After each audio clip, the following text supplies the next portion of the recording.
Welcome to Contemporary Black Voices, and this is our Hot Topics segment. Well, a lot of things have happened this week, and what we're going to do is pick out 3 topics for discussion.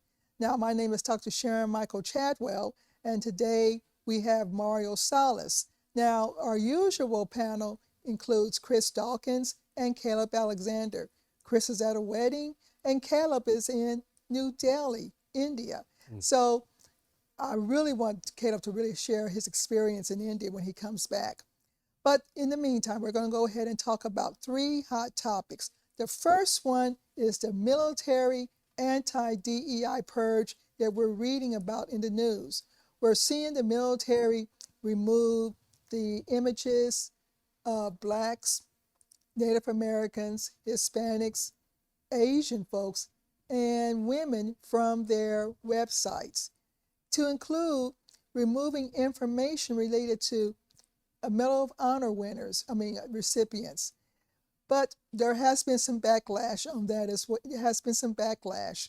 So what do you think is the purpose and the meaning of, can the United States survive an all-white male military? No, and I think anyone with common sense knows that that's not possible. But when you have an administration that is appealing to white supremacy with white supremacy, it makes sense to me, because that's exactly what's going on. They've been talking about, or they already have changed the names of certain forts that had Confederate Civil War names, and those were changed because they represented bigotry and slavery, and they're even talking about taking them back to the 1860s. And so this is a continuing trend that, in my opinion, is part of white supremacist strategy. And it goes all the way down from websites to the naming of forts to erasing stuff in the street or whatever the case may be. And I don't know, to me, it's crazy from a number of angles. One, it's white supremacist. 2, a lot of people I'm not going to call the Gulf of Mexico the Gulf of America. That ain't going to never happen in my mind. So change it if you want. It ain't going to happen. And I think for a lot of people, it's just not going to happen. You could make English the official language. Well, I encourage everybody to learn more than one language. So that's not going to happen either, in my opinion. But he's going to push it as hard as he can, as much as he can, and some people are going to buy into it. Some people in the military are going to buy into it. But boy, is he making these veterans mad right now. He is. Wow. He is. Now, what's also sad is that they're rethinking the ingrown hair issues that a lot of Black men experience when they shave. Most of these men receive shaving waivers, but they're looking at stopping those. And if they can't get the situation corrected within a certain time frame, then there's a proposal of being removed from the military. Now, again, most Black men experience this situation. But again, is the United States prepared to have an all-white military when we start looking at the numbers? I was reading somewhere that 60% of the military is made up of minorities, to include women. Right. So that means the other 40% are white men. Is the United States prepared for that with a lessened military force trying to go up against other countries that have a larger force? Well, maybe if they did that, it would become obvious to what they're really up to. But I have a suspicion that, it's not a suspicion, I know for a fact that people in the military have a lot of camaraderie across color lines. And that camaraderie is not going to exist in an all-white army. No.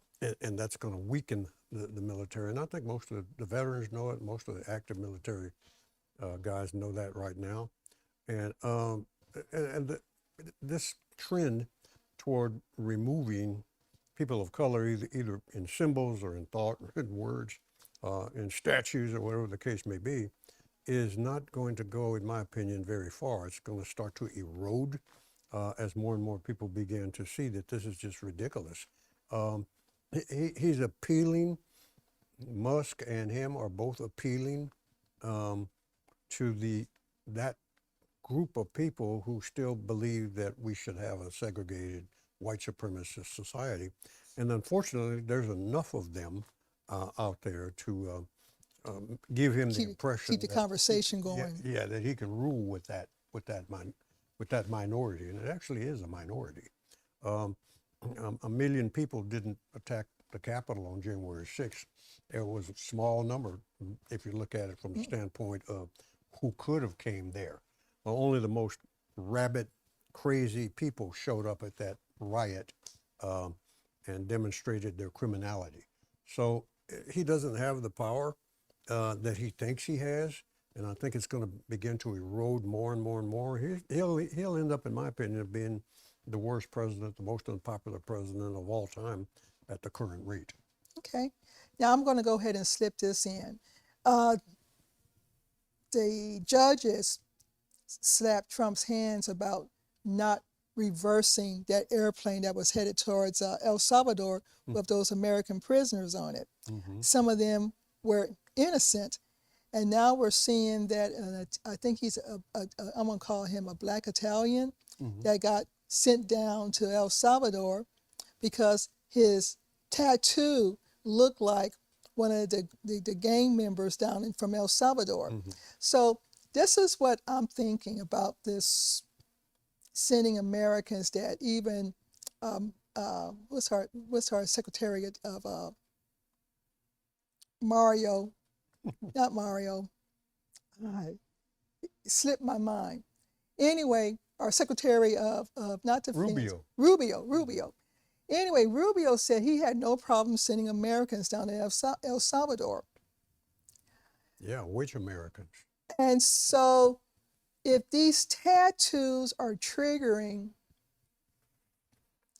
these Americans to be sent down to El Salvador with no hearing, not considering whether or not they even were criminals, I think that this is going to be a test drive, hate to say it, of moving black men down to those prisons. Yeah. What are your thoughts? Yeah, I think you're right about that. There's no oversight. So, I mean, the public doesn't know if all the people that were put on that plane are even members of any gang whatsoever. So we don't know, and as you pointed out, there was already some mistakes that have been made public. What about all the mistakes that they're not going to make public, where they're just picking up people, knocking on people's doors without warrants, oftentimes, by the way, violations of First, Fourth, Fifth Amendments, Sixth Amendment. And so this whole thing, too, is going to backfire. Now, going to the part about defying the legal system, Trump even got some pushback from the Chief Justice at the Supreme Court about what he's doing. And for Trump to continually say these judges are bad because they don't agree with him actually sets up what I call guns on the table scenario, where Trump's not going to pull the trigger, but he's encouraging other people to do it. In my opinion. He's trying to get people to assassinate judges in a roundabout way. But it's slick. You want to call him Mr. Slick. He's a con man. That's what he does for a living. And so by him attacking the judicial system on an individual basis, judges, he's actually endangering their lives. You could disagree with what a judge's decision, but to say the things that he said against these judges encourages violence. And so, in my opinion, that's going to backfire on him too, sooner or later. So we also you mentioned earlier about signage removal. So as we heard in DC that they're removing the Black Lives Matter signage from the street. And as I was reading about it and listening to commentary on it, I got to thinking that is this removal of the Black Lives Matter signage symbolic that your lives, if you're black, doesn't matter? Yeah, that's the message it sends. Kind of a covert message. We're taking this out because Black Lives don't matter. I think also in places where he has no control, because under city ordinances, I think you might see an increase in the number of Black Lives Matter street signs or pavement signs or symbols. You might see it increase because in some of the cities which are blue, like our city, I think that we can see that maybe change. And so in cities that are blue, he has no control over. That's up to a city council to determine what they want to put on their street, not Donald Trump. So he might be able to encourage that to happen in some places. In other places, I don't think it's going to work. But again, the end game of all of this is the furtherance of white supremacy. That's what it's all about. This is a white supremacist regime. And you know, people say all the time, well, the majority of the people elected him. Well, the majority of the people elected Adolf Hitler too. But you know, when they removed that sign, about the same time, we started reading about the police officer or the inmate who was a police officer who killed George Floyd. We started hearing more and more, reading more and more about a possible pardon. So they're removing the signage. Now they're talking about a possible pardon, you know, of this inmate. Of this criminal. Of this criminal. And I hate to say it, but I believe they're going to pardon him.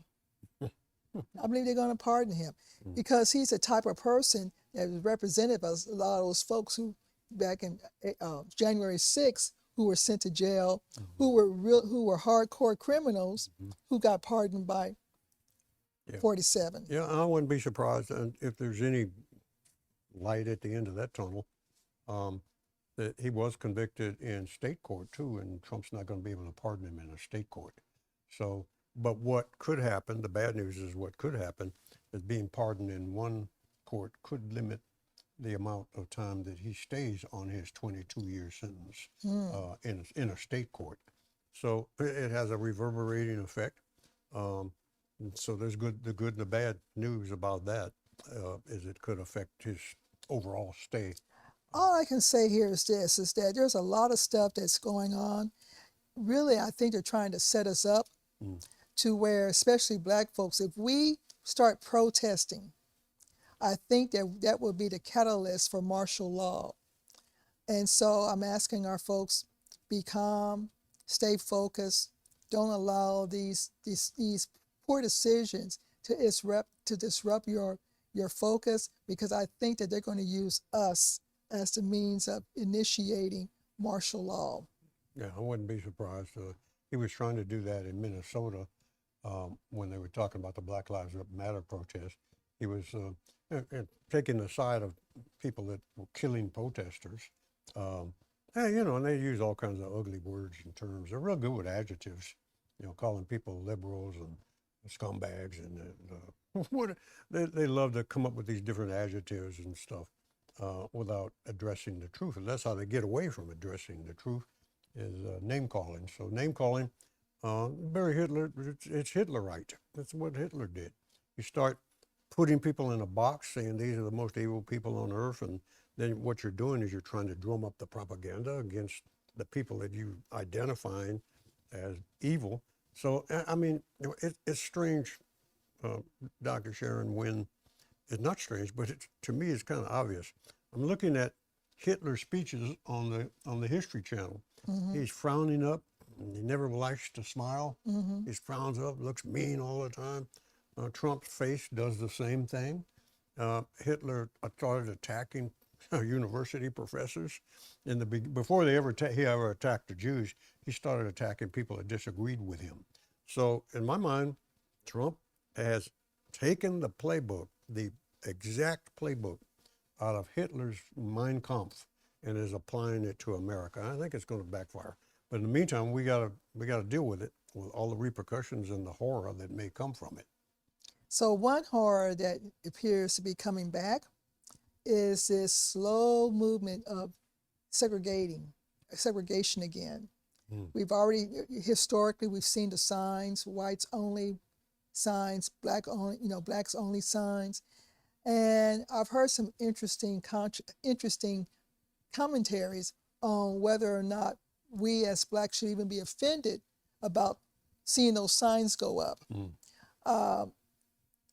And the reason behind the topic is because Trump signed an executive order where now federal contractors do no longer have to have anti-discriminatory language in those contracts. They are allowed to set up separate bathrooms, eating facilities, however way they want to do it. Now, because Elon Musk is working with Trump, You mean that ugly car he makes? Yeah. Yeah, I know. Well, in California, Elon Musk was accused of segregating the workspace where blacks had to work in certain areas, white work in certain areas. And when I read about him signing off that contractors no longer have to have anti-discriminatory language, I couldn't in their contracts. I couldn't help but hear Elon Musk says, "Yeah, that's what I've been doing." Yeah. Well, that's what his daddy was doing in South Africa. And that's how Elon Musk became so wealthy. What was his father owned an emerald mine? Or Emerald something? Mine. Yeah. And he hasn't worked a day in his life as far as real work goes. He inherited all that money. And his dad was a supporter of apartheid, which is the system of racial segregation in South Africa. So Elon Musk was just trying to do the same thing his dad did, like father, like son. And it all goes back to what I said at the beginning, all white supremacy is what it is. But I don't think, we were talking off camera earlier about, well, maybe if somebody puts a sign that says white only, that would be a good way to stop them from making money. Because we could shut that business down with a few protests. Well, the protests can be social media, where it says, I went to this restaurant. Here's the name of the restaurant. This is the street. But look at the sign, whites only. You know what to do, because we have seen how people are responding to Tesla now. Yeah, and I'm not advocating violence against Tesla cars, but if you look at the news, and I wouldn't advocate that, but if you look at the news, people are so angry at Elon Musk, they're setting his cars on fire. And they're just inviting violence. They're inviting violence from the conservatives against the liberals, against everybody, even people that are other people who are conservatives. They're inviting violence in both ways. And I think it's in the long run, maybe not that long run, 3 years time. I don't know who they're going to put up to run. And by the way, if Trump decides he doesn't think he should abide by the term limits, then I think Obama needs to run again, because we don't have to abide by the term limits either. Yep, I think that we're going to, keep your eye on Obama. Keep your eye on Obama. I think that he may just say, you know what, I'm up for the task. I'm just going to ignore the term limits also.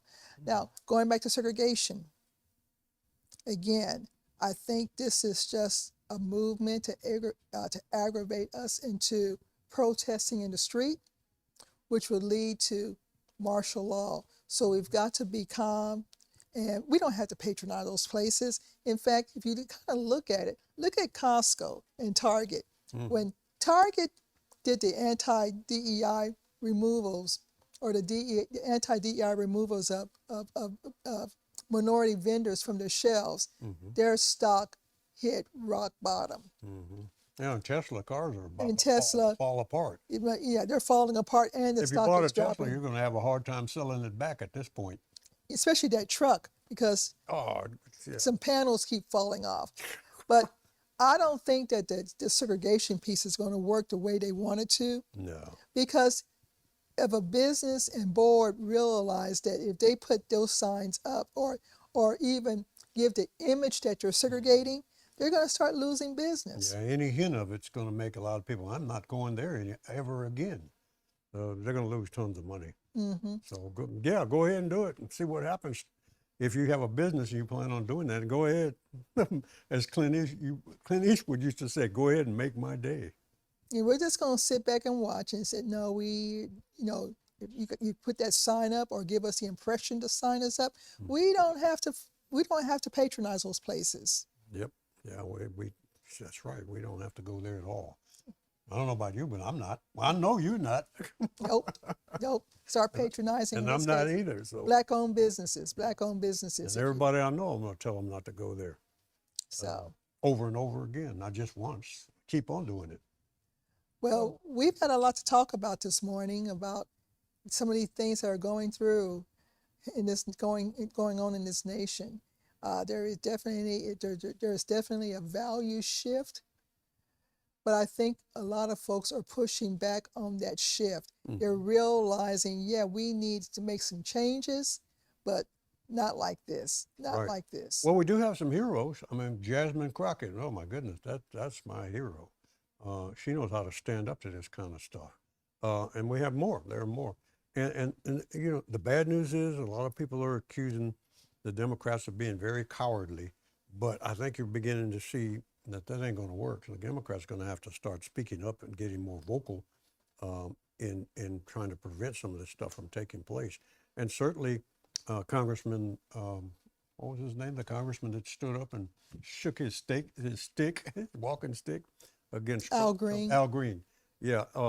Certainly, instead of him becoming a pariah, he's been being praised all over the country as a hero. So, and I celebrate Jasmine Crockett and Al Green. And they're my heroes too. And you're not going to make them ugly people in my mind. You can try. You're wasting your time. They're heroes, no doubt about it. And we're going to honor our heroes, whether those on the other side like it or not. That's true. You're my hero. Thank you. You're mine. Wait, speaking about heroes, if you need to learn about the Alamo, what's the name of your book? The Alamo, a cradle of lies, slavery, and white supremacy. When I first visited the Alamo, I did talk to one of the docents out there, and he told me some things about the Alamo that you just don't read about in school textbooks. Oh, no. Now, what made it interesting was this: when I went to the church? Frederick Douglass's home in D.C., the docent there questioned me about my knowledge about Emily Morgan. And I said, yeah, she's the Yellow Rose of Texas. He says, how come a lot of folks don't know? I said, they don't want folks to know that. When they sing the Yellow Rose of Texas, they're talking about Emily Morgan, a black woman. Yeah. Well, I can add something to that. Here's another level of people don't understand. I think I mentioned it in my book. Emily Morgan was not a slave. She was a free black woman. And her last name wasn't Morgan, by the way. It was West, Emily West. She had to change her last name, or her employer changed it for her because his name was Captain Morgan or Colonel Morgan. He owned a hotel down near Houston, just to the east of Houston, and it was a Morgan Hotel. And he needed a cleaning lady to clean up the laundry and do all that kind of stuff. But he couldn't have a free black woman working at his hotel. So he was telling everyone, well, this is Emily Morgan, she's my servant. He was paying her, he had to pay her because she was a free black woman. And here's something else most people don't know. There's a book, it's a really good book called Emily Morgan or Emily West. And it gives by Dr. Philip Tucker, and it gives a totally different story. She never slept with Santa Anna. He disproves that story is false. That she was a free black woman. She wasn't even near that area when that fighting took place at San Jacinto. So he said they made that up to make black women look promiscuous. And then to make Santa Anna look like a lusty Mexican, you know. So, but he gives the primary source evidence to show that what they said Emily Morgan did, she didn't do. So that's a whole nother discussion. But the point is that we need to start doing our studies, doing our own research, understand who we are and from who we came from. And so with that being said, I encourage you to buy books, especially those banned books, so that we will have them. If you're in the military, start downloading or buying military history about black veterans. So I encourage you to do that. But with that being said, you have any closing comments you want to make before we sign off? No, just white supremacy has been at work in this country for hundreds of years. It never went away. Yeah, I was arguing with someone the other day. They were talking about when they grew up, they loved looking at Amos and Andy shows, and Amos and Andy comedy show was an all-black cast, was protested by the NAACP when it first came out. And the reason why, in a white supremacist society, when they allow blacks to act in Hollywood or during those times, or when they would allow blacks to do certain things, it was always for one reason: to service the needs of whites. So if whites wanted to laugh, they supported Amos and Andy. And then they made Amos and Andy look like clowns, stereotypes of black people. That's how they operate. If they wanted to be entertained, they supported certain people. You can look at old episodes of Bonanza. Remember that? They put, I think they put Paul Robeson on there one time. They had an Asian cook who was, oh my God, was a brown noser like you wouldn't believe. So the show is culturally depicted along racist lines. Gunsmoke, same thing. Even though some of those shows had nice, had good endings to them, or made some moral question, the point was Hollywood wouldn't allow blacks to act in Hollywood unless they picked the black. The black person. Yeah. So with that being said, I want to close with one comment. Ignorance is the handmaiden of tyranny. So educate yourself. And with that being said, this is Contemporary Black Voices, Hot Topics, and we'll see you again next week.